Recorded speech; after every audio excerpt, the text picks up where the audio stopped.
Welcome back to the Flow and Flourish Podcast. I am your host, Nicole Roan, and you are in for such a good episode today. I know that I've talked a lot about how I am a mom, but I don't feel like I've made very many episodes that speak specifically to the mothers. And so today we are talking all about what it's like to be a mom and some of the challenges that specifically come up for us. And you have Miss Whitney Johnson, who is going to tell you all about it. And you get to listen in on our conversation about how to really navigate through dealing with being a mom, losing your identity, going through postpartum, just so many different things. And so thank you again for tuning in. If this is your first time here, then I absolutely recommend you go back to the first 5 or so episodes and listen to what this podcast is all about, because it's really a place for us to talk openly and honestly about the different challenges that come up as we wear multiple hats and deal with the different competing priorities. And so, again, this is that safe space where we get to take off that cape, take off that mask, and really get some tips, tools, and resources on how to do this thing called life. Before I jump in and read you Whitney's fantastic bio, I do want to let you know that this episode is being brought to you by the Capacity Calculator. Yep, the Capacity Calculator that I created for women just like us who are busy, high-performing, high-achieving, and may not really know what's on our plates. So this is a free tool for you to really take an assessment and become more aware of what you really have on your plate and find out if you are, in fact, running around at max capacity. So head on over to my website or Facebook or Instagram or even the show notes from this episode so that you can take your free capacity calculator and figure out where you are capacity-wise, so that you can show up in excellence in every single area of your life. Okay, as for Miss Whitney, let me tell you, Whitney Johnson is the founder of the Real Muvahood Circle, which is a parenting support company devoted to teaching and supporting Black moms through the challenges they face through motherhood, or Muvahood, as she calls it. Her work centers around helping women build strong relationships that support them in recognizing their purpose, developing their own identity, and creating harmony between work and home life. Before devoting herself to becoming the motherhood motivator that she is today, she was formerly known as the Preschool Whisperer, where she often shared game-changing tips, tactics, tricks, hacks, strategies, and all kinds of learning activities that supported parents. After working with hundreds of clients from so many different walks of life, she noticed that they all had one thing in common. They all wanted to be a good mother, but they lacked the time, energy, and even mental capacity to find themselves in the midst of parenting and trying to do it all. Her signature method, the Muvahood method, was created because she believes that if you have the right mindset, uncover who you are, validate who you are, activate strong relationships, and ask for help, you are truly operating in the fullness of what it means to be a mother. Help me welcome my sister from another mister, Miss Whitney B. Johnson, to the podcast, y'all. Miss Whitney, thank you for joining me and coming on to be on the Flow and Flourish podcast today, ma'am. I am so ecstatic to have you here. Thank you for having me. I'm so excited to talk. Girl, this has Me been... too. Yeah, like we have been like ready. We've been ready. We faced some resistance, some interference, all of those different things. And I'm just glad that we're able to get together today to talk. And this episode is going to be super, super special because it's specifically for the mothers out here. Not mothers, not mamas, but mothers. And I want you to be able to really explain what that is, because you have this whole movement that you're doing. And as a mom, of course, I identify wholly that sometimes we're putting ourselves in situations where we are being spread thin like peanut butter, right? Do peanut butter even spread thin? My mama is the one who said thin like peanut butter, and I'll just roll with it. I love you, Mom. But if it's the good creamy kind, it's spread real thin. I know. Listen, that's okay. Laugh. That's what this is for. But we're spread really thin, right? We're trying to figure out how to take care of stuff, not only for our children, but for ourselves. And if you happen to have a whole nother person in your life, then trying to meet the needs of that person too. But as a mother, I want you to first and foremost just tell us a little bit about who you are, how you got here, what you do, and then we'll just keep rocking. My name is Whitney Johnson. I help moms reclaim their time back, and I help them define themselves through motherhood so that they can create peace within their homes. My story really began back when I was about 21 years old, and I got pregnant. And I thought that I could still live this fast-paced lifestyle because that's what I had been doing up until my 20s. I was going out, I was partying, I was living my best life, okay? Man. And then when I had a child, I had to fit into this box and be this totally different person according to what everybody else thought I had to be. And so for so long, I did that. I overworked. I paid for this. I bought my kids this. I took them there. I did all the things. And I never found any fulfillment within myself. And eventually I spiraled into postpartum depression, and I was hospitalized for it. And now I'm at a point in my life where I realized that all those experiences led me to where I am today, because a lot of my work revolves around helping a lot of women avoid anxiety and stress pertaining to their roles as moms. So that's how I got here. That's what I do in a nutshell. Ooh, that's a whole lot. And I want to unpack a couple of those things because number one, you said you help us to really not live in this box, right? And to have this peace, to create this peace within our worlds as being moms, because there's so many different ways that we are being stretched. And you talk about how you wanted to continue at the same fast-paced life, right, as you had prior to having your child. And I identify with that so much because I was 18 when I got pregnant. And so I thought that I was going to be able to continue to do the exact same things, right? Like, I had a fantasy made up in my mind, like I'm going to have a nanny and I'm going to be able to go out and I'm going to do this and I'm going to do that. First of all, my body didn't even snap back right. So let's start there. Okay. And then to add to that, now you have this whole nother human being that you're responsible for, and you have to figure out a way to really be able to take care of them. Like for me, I just think that a lot of times people put moms in this box and think that you have to be a totally different person because you become a mom. And I remember so many people coming down on me and saying, you shouldn't be going out. Don't you know you got a child? Or you shouldn't be spending money on this. Don't you know you got a child? Or you can't do this anymore because you have a child. And I'm like, dang, this is a totally different life.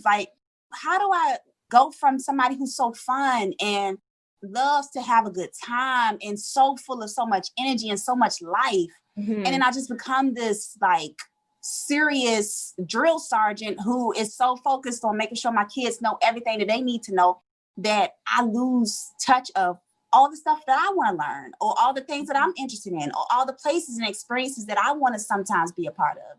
And so I think that because so many people put so many things on us as who we should be, we lose our identity and don't even hear ourselves telling ourselves what we want to do. We can't even hear it. Yeah, that's it, right? We get bombarded with just being mom to the point where it's almost like we have to kill ourselves, or we're taught that, you are no longer important. Your role as a mom is what's most important. And so I love that you are helping us to regain that focus on ourselves and understanding how being our best selves as individual women is what is going to allow us to show up in excellence and be the best moms that we can be. You talked a little bit about how you bought all the things, you did all the things, and you still weren't fulfilled, and that you ended up with this postpartum that left you in the hospital. Talk to me in hindsight about how that showed up, what it looked like, or what it felt like, in case there are other women who are suffering through that, because I didn't realize until after I'd had my son, maybe a year or two later, I'm like, wow, that was postpartum and that was a real thing. So talk to us a little bit about that. Oh, yes. So I can remember like thinking that I think in our culture, we see that, all these labels and all these things you have to wear, your designer this, and your kids got to have the Nikes and this. And so when I first had my son, like I would stay on top of all the name brand, like making sure he had this and making sure he had that. And working Jordans, longer. they can't walk in, stuff like that. Right. And making sure that I worked longer hours because he definitely needed the new J's that came out the next month. So I would work extra hours to make sure that rolling he had over that. here. Yes, like I would have to work extra hours and pick up other people's shifts, and I would do things like that. And I was filling up my son's cup so much with things that he didn't even care about. Like for him, he could have wore some Ninja Turtle shoes and be done with it and whatever. But I listened to a lot of what I thought you were supposed to do from what I saw growing up. Yeah. And I imitated a lot of that through my own motherhood. And I think that those were the things that kind of pushed me in a way where I lost touch of who I was. Right. Because like even my grandparents, my moms, and all those people who, raised me, I used to use a lot of their principles in my parenting, but some of those things I say left me a little tarnished because they didn't really speak to who I was at a child at that age. Mm-hmm. And so one of the things that I realized is that by listening to all these things and I guess identifying with who everybody else wanted me to be or who I thought everybody else wanted me to be is what eventually led me to postpartum depression. Like I couldn't be all those things. It was too hard. It's too hard to try to be everything for everybody in all ways possible. Yeah. And so I can just remember not eating at points. I can remember not sleeping at night. I can remember not wanting to hold conversations. I can remember not wanting to connect with my child. I can remember all of those moments where I just had normalized myself being in this black hole because I did not know how to get out. So it just became my norm. Every day I would wake up and I would feel the same way and I would just go through the motions just to say that I was going through them, but I was not here at all. And I think it wasn't until my husband actually saw me, he was my boyfriend at the time. So it wasn't until he seen like scratches on my arms and he realized that there was something more going on than I could even verbalize at that time. You're going to make me cry. Yeah, it was more to it than he could deal with at that time, or me, or anybody could deal with it. It was beyond our hands. And that's when I realized that my postpartum depression had gotten the best of me and I had lost my true identity. I had no time for myself. I didn't know how to find time for myself. And most importantly, I didn't know how to ask for help because I did not grow up around seeing women ask for help. So I never knew how to surrender. Never knew how to surrender. So I would just keep going and going and going and going. And then, I eventually crashed. Yeah. Oh my gosh. You said so many things. So many things. Not being able to ask for help, right? And also all of the different, I want to say the stigmas that come with our people before us, right? Our mothers, our aunties, our grandmothers, all of the things that they put on us and the expectations that we then try to conform into. You mentioned how you grew up and the way that you were raised, maybe carrying some of those things over into your current parenting style wasn't something that really worked for you then, but you still brought it into what you're doing now. And I want to talk about that for a little bit because I know too, and I've experienced that, right? Like I was raised that you don't listen, you get your butt beat. If I got slap you in the mouth, bust your lip, whatever, like, I only had a handful of whoopings in my life only because you could look at me the wrong way and would like do enough and make me cry. But even carrying that over into now, right? Everything that we learned does not necessarily mean that it has to be used in the parenting context and world now. And I want to give people an opportunity to really understand that you don't have to keep bringing that with you, right? And parenting is individual. Like I have this, like I said, the 17-year-old and the 5-year-old. And for some reason, even with me being as smart as I am, right? And having all the degrees that I have, I automatically thought that I could parent him, the 5-year-old, the way that I parented the 17-year-old. And it's different. It's not the same. And so being able to really allow yourself the flexibility to use different tools and to put away things that no longer serve you, even in the parenting realm. I just want to touch on that for a minute because I know it's a lot. So Yeah. Anything you want to add to that? So, yeah, I think one of the biggest things that I've learned, because I have 3 kids of my own. I have a 1-year-old, I got a 4-year-old, and I got a 10-year-old. And so one of the things that I've learned is that through parenting, your children always give you what you need. And you don't realize that you need it, but they give you what you need, right? And so each child is specifically designed to hone in on that one insecurity, that one thing that you try to avoid, that one thing that you can't stand about other people, that one thing that you thought that you could just go through life and never have to face and deal with. Whew. But your children are positioned to help you grow into that person that you didn't even know that you could be. And so instead of trying to avoid that and trying to fix them into somebody different, you have to meet them to where they are because they were planted and created to help you grow. Ooh, that's a whole word. To be who you need, right? To help you deal with those different insecurities. Mm-hmm. So you mean the 6-year-old ain't trying to take me out there?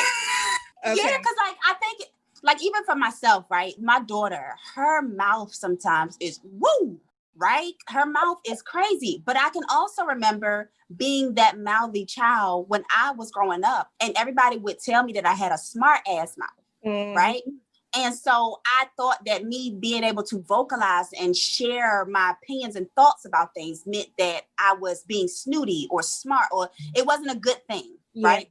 But then as I grew and started to develop who I was as a woman, I realized that having confidence in myself means that I have to be able to speak up. And that means that I have to be able to vocalize and say what it is that I need and when I need it. And so those things weren't necessarily a bad thing. Even my daughter, right? So she has a mouth. And I remember me being younger and people would tell me that I shouldn't be talking to people like I did, or I had a smart mouth, or you ain't got to talk like that, right? And so eventually I viewed the things that I say as negative. I viewed the way I talk as negative. I viewed my voice and any opinions I had about anything, I automatically thought that I was the negative person, right? Because people told me that my mouth was too smart. My mouth was this, my mouth was that.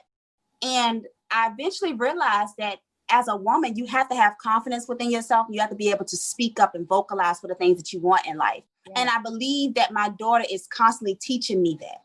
I really believe that she's teaching me that and allowing me to see the beauty in my own voice, right? Because for so long, I done hid that, and that's an insecurity. I done hid that for so long. I can't talk. My voice is this, my voice is that. And so now I hear my daughter, and she speaks, and she says what she wants to say. And this is my opportunity. Instead of me looking at it as something negative, I look at it as an opportunity for me to teach her how to be confident in what she says, still being mindful of other people. Of course, you don't want her to be rude or anything like that, but it's an opportunity for me to grow and show her how I've grown by teaching her how to use her voice in the right way. You can still talk and say what you need to say, but you're going to have to deliver it in a different way. So I use it as an opportunity rather than something that I got to be ashamed of or embarrassed about. Ooh, come on, real mother. I love that because we are taught so early, to be quiet. Don't say this. Don't say it like that. You got a smart mouth. And so we start retreating inside, right? And thinking that us being able to speak up is something negative or you shouldn't be able to do that. And I just want to tell you how much I absolutely love that you look at it and you use it as an opportunity to not shut her down, but to help elevate her confidence and teach her the skills on how to do it, right? Like I've been telling my daughter that for the longest time because she is like a spitting image of me mentally, emotionally, all of those different things. And her words cut. I'm the one who will cuss you out and I ain't even got to say a curse word. Okay. And so she's that way. And I've been telling her since she was little, it's not what you say, it's how you say it. And really being able to build up that skill in her. So I love that you are creating this safe space to allow her to really flourish and practice those skills and her confidence. You so dope. I love it. Yeah. And I think that's important too, because, our world is so diverse and there's so many different types of people all around this world, right? And so when we get into a habit of programming our children to be many versions of us, we don't allow them to really dig deep into their differences. Embrace the things about them that are so unique that nobody else can do like them. And so that's what this does. This gives an opportunity for everybody to feel supported, seen, and heard within the home. This is how you start to create that peace, by putting down that barrier and saying, I'm not going to use your mouth as a weapon against you, by saying that the way that you talk is too smart. I'm not going to use that against you. I'm going to help you embrace it and position it in the right way so that I can still create peace in my house. I ain't got to go off on you because you got your smart mouth. I know how to use it to grow me and support you developmentally. And so that's what I think the whole piece of it is making sure that it's used the proper way instead of used in a way that is shameful or embarrassing. Mm-hmm. Yeah. You said so much. So really using it to promote peace, right? Don't use it as a weapon. Use it to help grow yourself and to grow your child and to create that peace as a mother. So talk to me about what mother is. And it's Muvah. And how it's different from being a mama or a mother. Talk to us about what that means, how you created it or why, and just dive into the details because I love it. Okay, so for me, I always felt like I had a little bit of an edge, but like I said, I never allowed myself to tap into it. I kind of just play it safe, put myself in this little box. But I found that there's no fulfillment in trying to put myself in a box and trying to be like anything else. And so the whole meaning behind the brand is just to be real and true to who you are. You don't have to be like the typical mom. You don't have to talk and dress and do the things like the typical mom to be a good mom. Only thing you need to do is be intentional about the way that you parent your children. And that's what this space is about. It's about creating a space where you can be real about the challenges that you face and you can truly find your own fulfillment in the process. Girl, this is so good. And I've been watching on your YouTube channel and I'm an avid fan, just all of the different things that you talk about. You literally break it down and allow us to really 100,000% be authentic and be ourselves. And so I want to ask you, for women who feel like they have lost themselves being moms, what kind of tips do you have that can help serve us as we're trying to figure out how to get back in touch with who we really are? Ooh, that's a good one. So the first thing that I would say, I know you're ready because I'm so ready. Right? Like this is my thing. So the first thing I would do is establish some type of boundaries within the house. That's the first thing that I would do before anything. I would establish a boundary that specifically gave me 5 to 10 minute windows of me time. And I would do that on a regular basis throughout my day until I felt like I was in a mental or physical space where I could think more clearly. And I think that that's the biggest thing. You need clarity when you feel like you're in a dark place. You actually need something that gives you the light at the end of the tunnel. And so one of the things that you can do to create boundaries in your home is create a time frame where you do have time to yourself, or you create a schedule that does plan out time for yourself, or you have rules that support you creating times for yourself. All these things are little boundaries that you put in place so that you continue to have your peace of mind. You have those times throughout your day when you have clarity to sit down and journal, meditate, or do whatever you feel like you need to do to kind of empty your head. But the first thing you have to do is establish those boundaries within your household.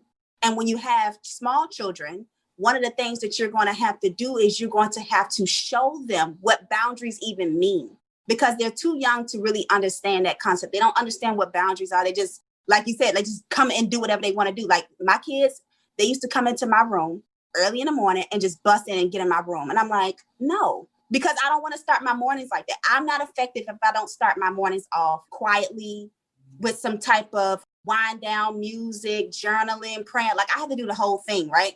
And if my kids just, so if my kids come just jetting into my room, I miss my peace. And so then I can't show up for who they need me to be. And so one of the things that you can do in those instances is say, you can't come in mommy's room until mommy comes to get you.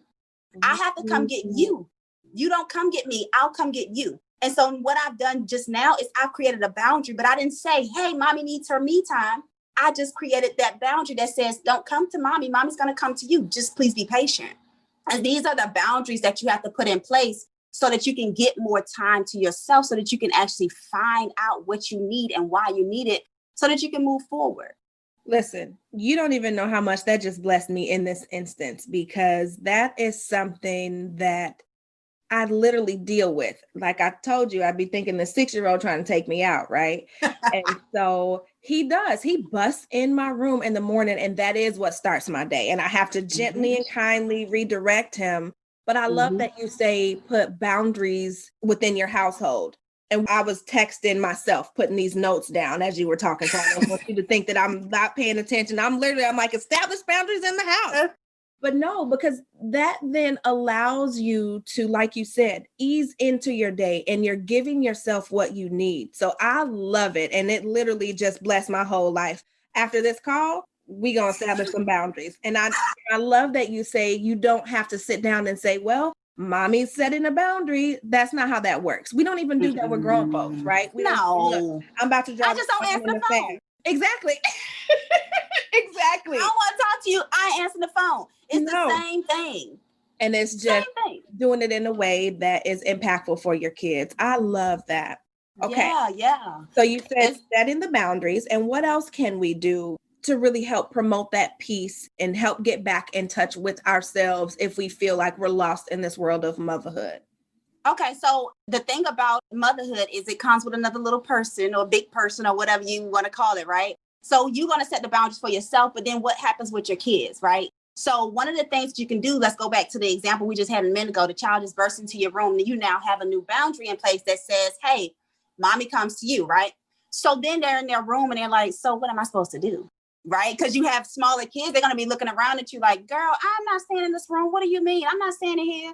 I hear that all day. Hear it all day. So you need to have something in place that's going to support them just as much as you getting support. So one of the things that I would say you could do is you can maybe put like a little fruit station in their room where they can have different fruits so they can try and sample. I like to do apples because they don't tend to make a bigger mess. And I'll put like apples and water in the room with my kids and they'll be able to eat a little snack. I'll put like coloring books. They only get these things when the morning time comes though, because I want them to understand that this is specifically my time and this is specifically their time. This is what you do during your time. This is what I do during my time. And then when I come getting you, our time is now, right? But that's the boundary that you not only setting with yourself, but you're also teaching your children how to be by themselves. You're teaching them independence. You're teaching them that it's okay to be alone and to respect other people's space. Oh, you got to stop right there. Because so many times, I know I grew up this way, right? You're left to your own devices trying to figure it out. I didn't have somebody to say, okay, this is, my time, or put that sort of boundary there. And then I had something to do. So I love that you are not only giving them something to do, but you're also establishing this independence and setting the tone for us to know that it's okay to be alone.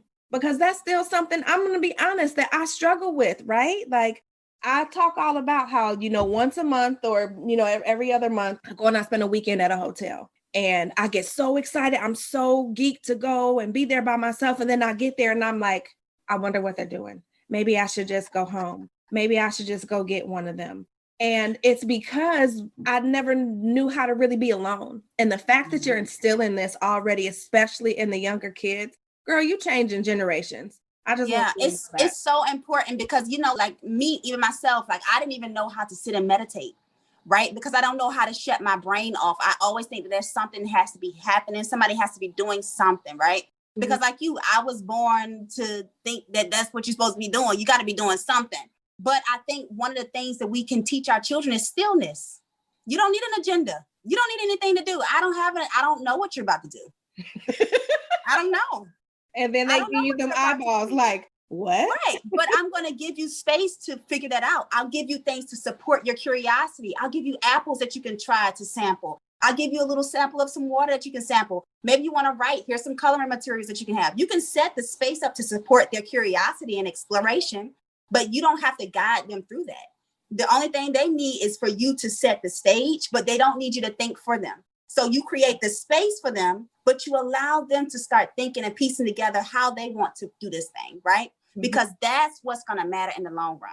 Is being able to sit with yourself and be able to make decisions based off of your own intuition, trusting yourself. Mm-hmm. And so that's what you're teaching your children when you teach boundaries. It's that awareness, right? You know, as the capacity coach, I'm always talking about how you have to, number one, be aware. And if you are in a space as an adult where you are so busy running around, you don't know how to sit still, you're not going to really even be able to know what's on your plate or to know what your capacity is. So the fact that you are already, helping us to teach our children how to become independent and to practice stillness is, again, something that we are going to be able to do for ourselves as well. Come through, mama. Come through. Yes, because I feel like, it's not enough for us to do it for ourselves.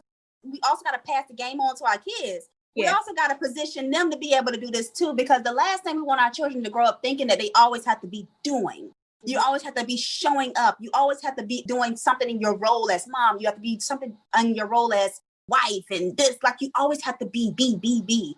But sometimes you don't need to do anything. And I think that we need to teach our kids to trust themselves and be self-aware of who they are and find their own identity. They don't have to have the same type of identities, beliefs, and things that we have. Mm-hmm. We can just accept them for who they are and allow them to be free thinkers. Ooh, that's so deep. So deep. I want to unpack that a little bit more. As far as moms sometimes, or just as women in general, we're running around, we're too busy to sit still. We think we always have to be doing something as a mom, as a wife, as a sister, and all of those different things. Talk to us about how we can really learn how to put away the guilt that we associate with not doing anything, right? Because I know, I'll say for me, I still sometimes feel like I have to be, whether it's cooking or cleaning or I'm working on the business. And so that's taken away from time that I could be spending with my family. So when it does come time for me to sit still, I'm like, oh, I probably should be doing X, Y, Z. How do we deal with that guilt of feeling like we always have to be doing something? Okay, so one of the main things that I always keep in my mind is that I have to eliminate expectations, right? Because that's where all of that mom guilt typically stems from, is expectations. We expect ourselves to be superwoman. We expect ourselves to not make mistakes. We expect ourselves to not burn out. We expect all these things. And one of the biggest things that can eliminate a lot of mom guilt is just eliminating the expectations that we have of ourselves. There's no way in the world that we are always going to be able to create this imaginary thing called balance. It does not freaking exist when you are a mother. It's not here. You're not going to find it. There are going to be some days when you are all into business and some days when you're all into family. And it's kind of like this thing where you have to find your own harmony. You have to use that based off of your own feelings about what you need most in this season. But one of the biggest things to help you get there is eliminating the expectations you have on yourself. You putting all these expectations on who you think you're supposed to be. And again, that goes back to who we were raised by, what they told us, what we assume we have to be. And it's just a cycle that continues and continues. So you got to rewrite your own story. You have to rewrite your own narrative about what motherhood and being a business owner and all these other roles. What does that even mean to you? What does that even look like for you? So once you get clear on that, what that looks like for you, eliminate the expectations. Eliminate the expectations for always getting it right, always making sure that it's always in sync and in balance, because there's no such thing as real true balance. You're going to either be all into one thing and something's going to not get all of your attention, or vice versa. You're never going to get that true balance. I always say go for harmony and peace. I love that. And I'm running around telling people I'm helping them create balance between their personal and their professional life. But it is more of a harmony. And that's what I say as well, right? Like when you think about the scales that you see like on the law firms, those sorts of things, one's always up or one's always down. It's not ever just even. And so I love that you say to eliminate those expectations, because ma'am, the expectations that we put on ourselves to be able to do it all, to be able to deal with it all, and to be able to do it by ourselves, right? It's crazy. And so I want you to talk a little bit about asking for and accepting help, because it's one thing to already say, I need help. And it's another to really accept it. And I know I've had my own experiences where I felt like asking for help was weak, right? Like, again, Comes with that expectation. So I'll stop talking. You talk to me about the help, the asking for it, and then really being able to receive what you've even asked for. Yeah. So like, even like, I remember going back to my own story. Mm-hmm. Like, I remember when I was going through the signs that I saw going through postpartum depression, but I did not see my mom ever asking anybody for help. I didn't see my grandma asking nobody for help. I didn't see my aunts asking nobody for help. So I was like, okay, it's something wrong with me. It's definitely something wrong with me. They didn't need Why it. why am I not as strong as they are? Why am I not able to kick it into high gear like they have? Why am I not able to show up and do all the laundry and cook all the meals and make sure the house is spotless and why am I not able to do that? And so a lot of time I held on to guilt on top of shame. So it was guilt and it was shame around needing help. So I already had this negative thing about help from get-go. Like, it was just, don't ask anybody for anything. And so when I got to the situation where my husband was like, I see the scratches on your arm, it's time for you to go seek some help. Instantly, I felt my heart drop because I was so scared. Like, there's no reason I can't let nobody know I need help, especially with me being a mom, and my mom's going to be upset with me because I just had all these things in my head about why I could not ask for help. Mm-hmm. And it wasn't until my mom got to the hospital, and I never shared this before, but I think I need to share it. So I got to the hospital. My mom got to the hospital and she asked me, she said, Whitney, why come you didn't tell me that all these things were going on with you? And I just looked her in the eyes and said, I did not know how to ask you for help. Oh. I did not know how to ask you for help. And me and her both just it was just like this silence. Because I think at that moment, that's when it hit both of us, that this is something that has been going on for years. And although I had finally said I didn't know how to ask for help, I think that she also realized as a mom, there was times when she also felt like that. And these things seem to be generational. They seem to go on for so long that we don't realize the importance of seeking help sooner and faster. Yeah. You know what I'm saying? And once you get to the point where you actually accept that help, though, on the other side of that help, you do feel like you're filling up your own cup. You do feel that relief coming off of you, and you do see the light at the end of your tunnel. But I do agree that one of the hardest things is accepting the help, especially when you're so programmed to believe that asking for help is weak. Yeah. And the fact that, like you said, we grow up not seeing other strong women around us ask for help, right? Just because they didn't ask don't mean they didn't need it. They too, like us, maybe didn't know how to ask for help. I literally got all choked up and teary-eyed over here as you told your story about your mom asking you that, because similarly, when I was going through what I was going through and ended up in the hospital, my mom and my sister both said to me, why didn't you tell us what was going on and ask for help?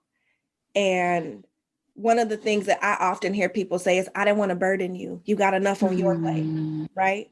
And so to be so transparent in a moment and say, I didn't know how to ask for help, and to see that you had a breakthrough with your mom, like the generational bondages that are being broken in this moment, right? It is okay to ask for help. And so many of us just still to this day don't want to do that. But it does not make you weak. It makes you strong, And I like to say as a mom that children they do what they see you do, not what you say, right? Mm-hmm. And if we are running around trying to be superwoman, not want to take this cape off, having these unrealistic expectations, what do we think the children that are watching us are going to do? Especially if you have daughters. Daughters. Oh my God. That is one of the biggest things for me, because if you have daughters, you're basically teaching them that you need to be last. When you become a mom, you are last. Your needs are last. You do everything for everyone else. You do not ever ask anybody to support you or help you. And we're creating this false image of what motherhood should look like from the beginning, before they even decide to become moms. They already have this negative image of who they have to become when they become moms. Like, you have to do this and do that. And it's almost like we're programming them to already be prepared for burnout. We're preparing them to already be prepared to not feel fulfilled and be happy and be okay with who they are, and not to prioritize their own well-being. And that's one of the most detrimental things that we can be doing, especially like you said, to young girls, is teaching them that that's what they need to strive to become once they enter into motherhood.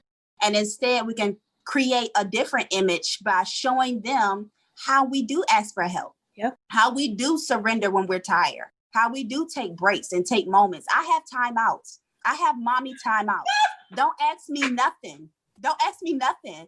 Wait, I just need time out. You put yourself on time out? Yes, because, like sometimes your kids will try you and they will get to a point where you don't know what to say, but you don't want to say the wrong thing.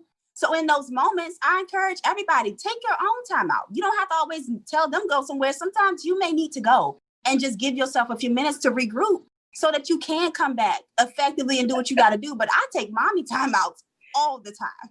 I'm about to say, Liam, mommy's on timeout right now. Yes.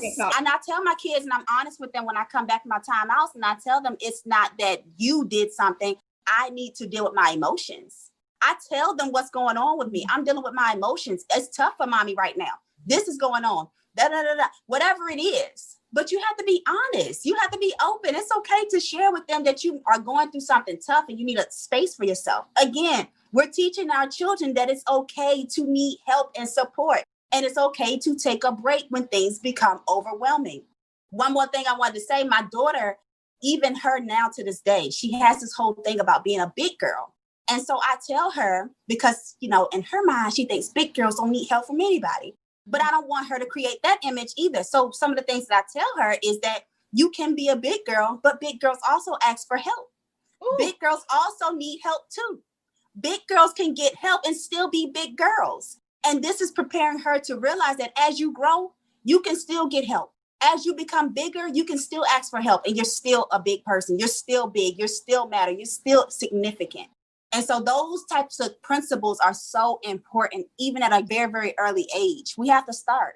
Yeah, I absolutely love it. And it makes me think about my 17-year-old, right?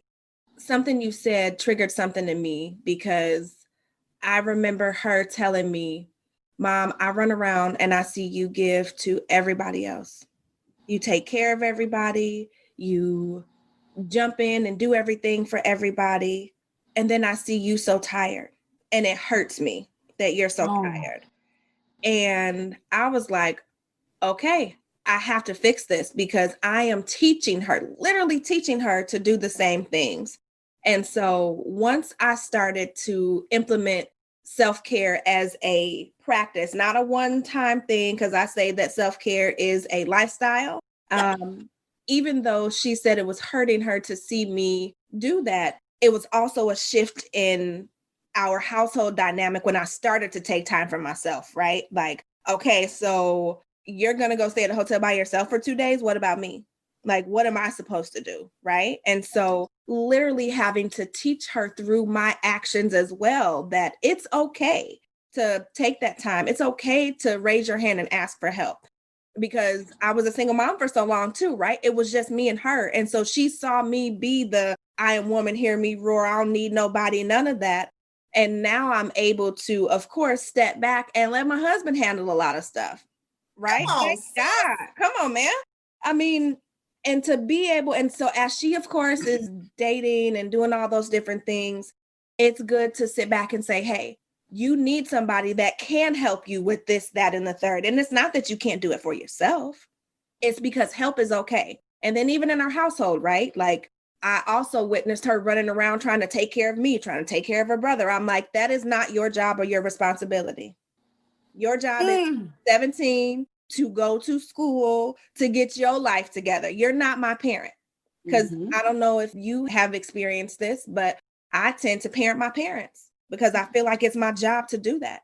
And so wanting to break that. So just everything that you said made me think about that. And I absolutely love it. And I love that you are teaching your big girl that big girls need help too, baby.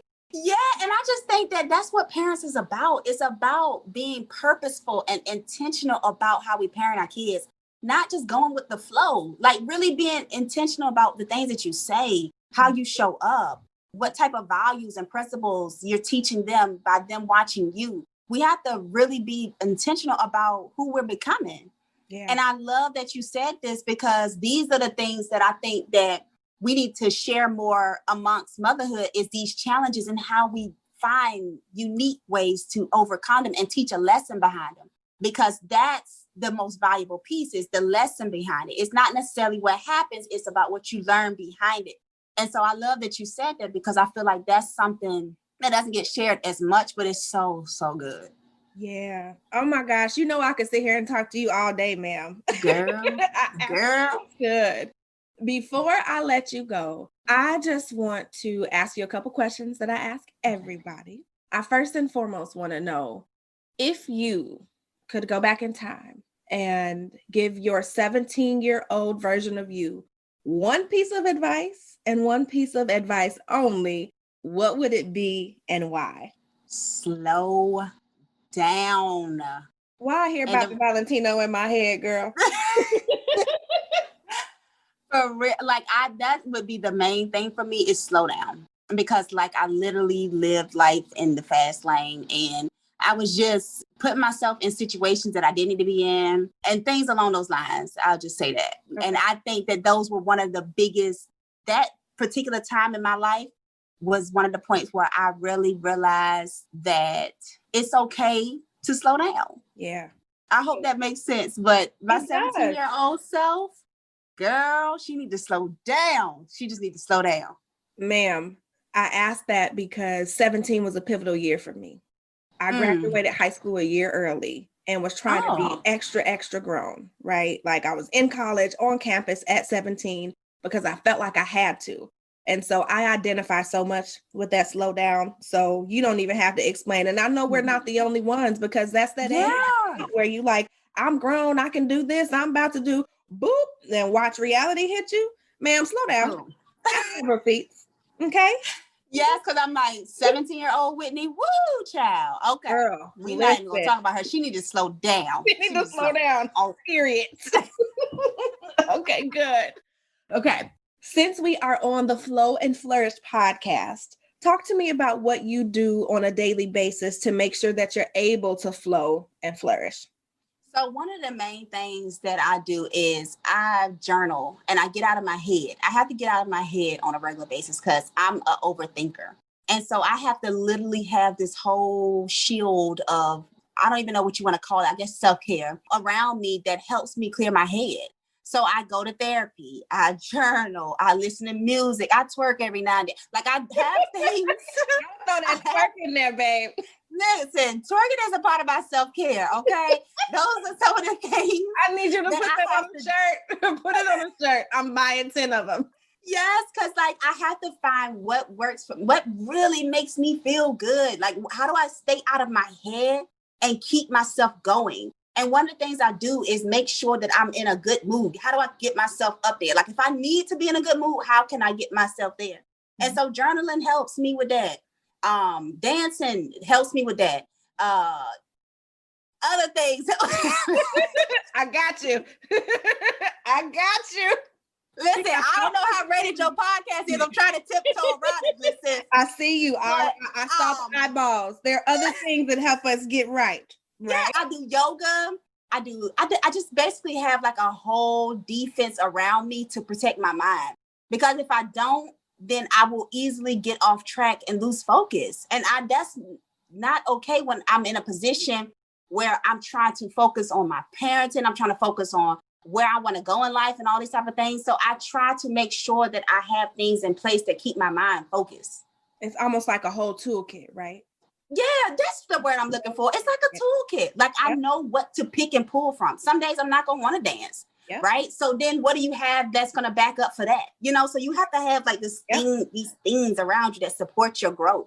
I love that. Yes. Yeah. I'm going to start asking people in the community too. What is your self-care toolkit? What are your go-tos? Oh, that's a good one.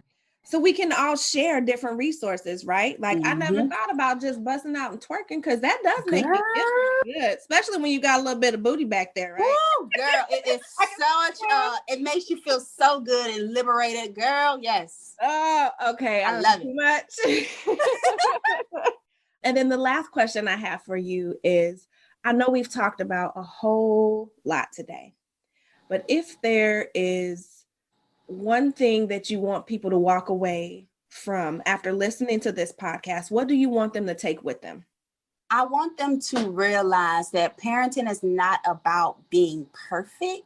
It's about being purposeful and intentional. That's all I want them to know. It's not about your perfection. Nobody's looking for your perfection.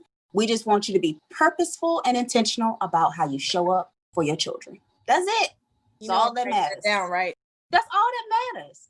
The perfectionism is the expectation. No, we removing expectations. No. Way. Yeah. It's like you said, it's things that we have carried with us that no longer serve us, right? From our grandparents, our aunties, our parents, our friends. Parenting is just as unique as your fingerprint, and it's just as unique as your children. And so you have to adjust your styles, your strategies, and your toolkit to support you. And another thing I want people to remember as we, bring this to a close is that just because you become a mom doesn't mean your life has to end. Right?